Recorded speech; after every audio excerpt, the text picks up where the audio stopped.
পারেন। আমি বলছি আমাদের কাছে যত আধুনিক অস্ত্র আছে, আপনার হলো AK-47 আছে, নিজে স্বীকার করছে ডক্টর মাসুদ। রাজশাহী বিশ্ববিদ্যালয়ে শেরেবাংলা হলে যত অস্ত্র আছে সেটা দিয়ে আমি রাজশাহীর পুলিশকে 2 দিন ঠিক রাখতে পারি। জামাত ইসলামের কাছে যত অস্ত্র আছে তত অস্ত্র কয়েকটা জেলার পুলিশের কাছেও নাই।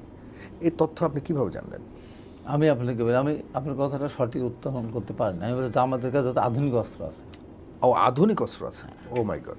তার মানে শুধু অস্ত্র না, আধুনিক অস্ত্র। আধুনিক অস্ত্র কি কি অস্ত্র আছে? অনেক ভালো ভালো অস্ত্র, মানে কোনো দুই একটা নাম টাম যদি বলতেন। মানে পুলিশের কাছে কি থাকে আধুনিক অস্ত্র?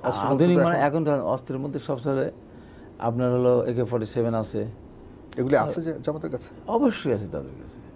তারা ঢাকা তার এবং তার প্রমাণ আমি বলি, তার প্রমাণ হলো আমার মুখের কথা না, ছাত্র শিবিরের একসময় প্রেসিডেন্ট ডক্টর মাসুদ উনি পরিষ্কার করে একটা বক্তব্য বলেছেন যে আমার রাজশাহী বিশ্ববিদ্যালয়ে শেরেবাংলা হলে যত অস্ত্র আছে সেটা দিয়ে আমি রাজশাহীর পুলিশকে 2 দিন ঠিক রাখতে পারি। আমার কথা তো না, আমি তো কমই বললাম, 2-3টা জেলা কেন, তার চেয়ে বেশি থাকতে পারে। যদি একটা হলের অস্ত্র দিয়ে যদি একটা রাজশাহীর একটা বিভাগীয় শহর তার পুলিশকে যদি 2 দিন ঠেকিয়ে রাখতে পারে, তাহলে বা নিজের মুখে স্বীকারোক্তি, তাহলে পরে আমি যদি বলা তোমার কমই হবে। মানে আপনি কি সেটার উপরে অনুমান করেই বলছেন? অনুমান করবো আর কোনো স্বীকার করছে। আমি যদি বলি আমার 10 কোটি টাকা সম্পদ আছে, আমি যদি ডিক্লেয়ার দিই, তাহলে আপনি যদি বলেন যে হাবিব বলেছেন 10 কোটি টাকা সম্পদ আছে, তাহলে এটা কি আপনার অসত্য কথা হবে? সে নিজে স্বীকার করছে ডক্টর মাসুদ। কোনোদিন কেউ প্রতিবাদ করেছে যে আমি কথা বলি নাই? আমি যেমন বলি যে আমি এই কথা বললাম, ধর আমি বলিনি যে ভোট কেন্দ্রে ধান সে ভোট না দিয়ে কেউ বাড়ি যেতে সুস্থ বাড়ি যেতে পারো, আমি বলি না। তো আপনি বলেছেন না, আমি বললাম নো, আপনি বলেছেন বাইর করেন। আমি শোনেন, হুম। আমি একেবারেই সাধারণ মেধা সম্পন্ন একটা আপনি বলেছেন যে দাঁড়িপাল্লাতে ভোট দিয়ে বিএনপি নেতাদের কাছ থেকে সুস্থভাবে বাড়িতে ফিরতে পারবেন বলে মনে হয় না। এটা এটা এই কি বলছে? আমার আমার আমার ওটা লেখা, আর আমার বক্তব্য কি বলবো? হ্যাঁ, এই লেখাটা কিন্তু আমি একদম পুরো গণমাধ্যম থেকে আপনি নিয়েছেন। আমার বক্তব্য কি ছিল? কি ছিল? আমার বক্তব্যটা ছিল আমাদের পাবনা 3-এর আসলে হাসান জাহাঙ্গীর তুহিনের এলাকা আমি গেছিলাম একটা সম্বর্ধনা আমাকে দেওয়ার জন্য, একদম এত ঘরোয়া পরিবেশে। তার আগে পাবনা 3-এ রাজা নামে একদিন আছে, ওদিকে বড় গাড়ি টোড়া নিয়ে মাইক টাইক লাগাই ভোট চেয়ে বেড়াতে ধানের শেষে। তাই বললাম, রাজা কী করছো? ভাই ধানের শেষে ভোট চাচ্ছি। তা ভোট চাও, নির্বাচন করতে হাসান জাহাঙ্গীর তুহিনের করতে হবে। তো বলছে না ভাই, না, এটা হবে না, যেহেতু চেয়ারম্যান সাহেব তাকে এখানে নির্বাচন করার জন্য পাঠিয়েছেন। এইটাই আমি ওই যে আমার সম্বর্ধনা অনুষ্ঠানে বললাম যে রাজাকে এই অবস্থা দেখলাম, তাই আমি আজকে আমার নেতাদেরকে বলতে চাই, সে যে নেতাই হোক না কেন, যদি কেউ ধানের শীষের পক্ষে ভোট দিতে না বলে, নৌকা তো নেই, দাঁড়িপাল্লার পক্ষে যদি ভোট দিতে বলে, তাহলে সেই নেতা কর্মীদের মাঝখান থেকে সুস্থ হয়ে বাড়ি ফিরে আসতে পারবেন কিনা আমি জানি না। কারণ এই 15.5 বছরে কর্মীরা বাড়িতে থাকতে পারে না, ঘরে থাকতে পারে না, পুকুরে মাছ নিয়ে গেছে, ঘর ভেঙে নিয়ে গেছে, হাতে গুলি করেছে, পায়ে গুলি করেছে, চোখ তুলে নিয়েছে, গুম করেছে, খুন করেছে, বাড়িতে আসতে পারে নাই। এতদিন পর তার স্বপ্ন দেখছে এই ভোটের মাধ্যমে বাড়িতে ফিরে আসবে। তাই আমিও যদি বলি যে ধানের শীষে ভোট না দিয়ে, নৌকা তো নেই, দাঁড়িপাল্লা ভোট দাও, তাই আমিও সুস্থ বাড়ি ফিরে আসতে পারবো না। আমি আমার নেতাদের উদ্দেশ্যে কর্মীদের যে সেন্টিমেন্ট সেটা আমি বলেছি। অথচ তারা বললো কি, আমি একবারের জন্য উচ্চারণ করিনি যে ভোট কেন্দ্রে ধানের শীষে ভোট না দিয়ে কেউ সুস্থ বাড়ি ফিরে যেতে পারবেন না।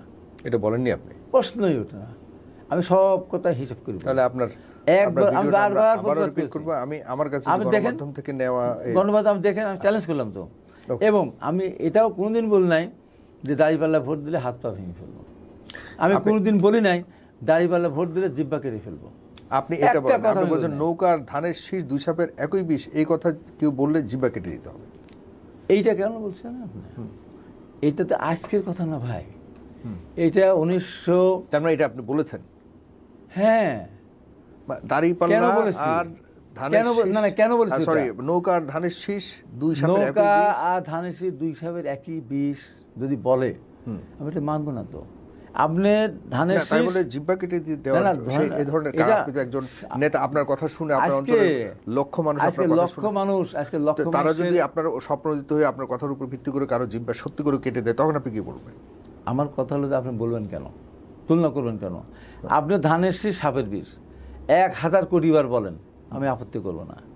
যখন আপনার নৌকার সাথে মিলাবেন তখন তো আমি আপত্তি করব, যে নৌকার কারণে আমাকে জেলে যেতে হয়েছে, যে নৌকার কারণে আমার রিমান্ডে যেতে হয়েছে, যে নৌকার কারণে আমাদের শত শত মানুষ গুম হয়েছে, খুন হয়েছে, অত্যাচারিত, ভোট হয়নি। তো সেই নৌকার সাথে মিলাবেন না। নৌকার বিরুদ্ধে বলেন, নৌকার মতো করে বলেন। ধানের শীষের বিরুদ্ধে বলেন, ধানের শীষের বিরুদ্ধে ওইটা মিলাতে গিয়েছেন বলে। এখন যদি কেউ বলে দাঁড়িপাল্লা ধানের শীষ দুই সাপের একই বিষ, আমি কি মানবো? জামাতের পক্ষ থেকে তো আমি কি মানবো? কেউ এই প্রতিবাদ না না, আমি কি মানবো? আমি কি মানবো? তার দাঁড়িপাল্লা মার্কা এবং দাঁড়িপাল্লা জামাত স্বাধীনতা বিরোধী। তার প্রতীকের সাথে আমার প্রতীককে যদি এক করে কেউ বলতে চায়, সেটাও আমি মানবো না। ঠিক আওয়ামী লীগ যেহেতু এই যে দাঁড়িপাল্লা ধানের শীষ দুই সাপের একই বিষ যদি বলে, তখন আপনি কি বলবেন? আমি তো অবশ্যই বলবো যে না, যে বলবো তাকে আমি এই কথাই বলবো। তো দাঁড়িপাল্লার সাথে আমি মানতে রাজি না। মানে কি কোন কথা বলতে চান? ওই কোয়েশন, আমি হলো স্বাধীনতার পক্ষের মানুষ। আমাদের নেতা, দলের প্রতিষ্ঠাতা শহীদ জিয়া রহমান সর্বপ্রথম। স্বাধীনতার পক্ষের তো শেখ হাসিনাও ছিল। আমি বলি আওয়ামী লীগও তো আওয়ামী লীগও ছিল। আওয়ামী লীগ যখন, কিন্তু সেই আওয়ামী লীগকে তো আপনি না না আওয়ামী লীগ ওন করছেন না বা স্বীকার করছেন না। না না, সেই আওয়ামী লীগ এই ফ্যাসিস্ট মানে বৈষম্যবিরোধী আন্দোলনের সময় যদি এই আওয়ামী লীগ অনেক অনেক অন্যায় করেছে, ভোট করতে দেয়নি, যদি বৈষম্যবিরোধী ছাত্রদের উপর গুলি না চালাতো, নির্বিচারে 1 থেকে 1,500 ছাত্র শহীদ না হতো, সাধারণ ছাত্র না, সাধারণ মানে বাসায় শিশু পর্যন্ত হত্যা হয়েছে, তাহলে তো আমি এটা বলতাম। তাহলে এই আওয়ামী লীগ কত দোষের কিছু ছিল না।